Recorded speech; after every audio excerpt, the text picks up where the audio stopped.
Everywhere we look, companies are trying to get us to buy something. Not because we need it, but because it looks good or it's cheap. Consuming so much is wrecking the planet.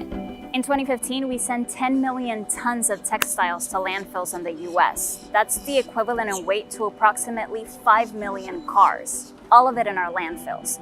And this is where you think, well, I don't throw my clothes in the garbage. I give it to people who need it, or I recycle it. The problem is the clothes you bring here or here doesn't always end up where you think it does.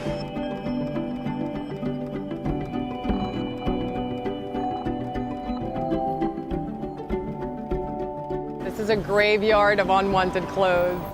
This warehouse in Miami takes in 120,000 pounds of clothes a week.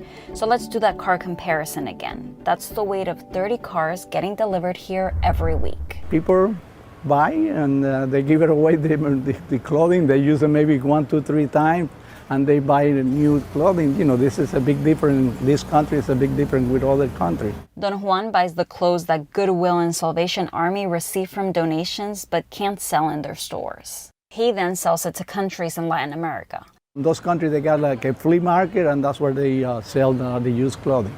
Those flea markets look like this. Tons of unwanted clothes from developed nations like the US getting resold for cheap. So I think it helped a lot of poor people in all of those countries. That sounds good in theory, but poorer countries are getting flooded with our used clothes. So much that in 2015, East African countries like Kenya tried to ban secondhand clothes from their markets. They said the influx of cheap clothes was destroying their local textile industry. But secondhand clothing is a multi-million-dollar industry in the US. It's based on materialism. The problem is that comes at a really high price.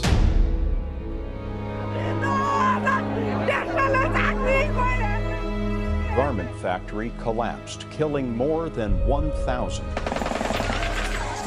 Clashes between clothes factory workers and riot police in Cambodia. Last November, 112 people were killed in another major factory fire. 30,000 Chinese workers have been on strike. Garment workers in Bangladesh paying the price for cheap clothing. Well, the promise of globalization was that it was going to be a win-win, that consumers in the rich world would get cheaper goods and people in the poorer parts of the world would get jobs, and that those jobs would give them an opportunity to work their way out of poverty.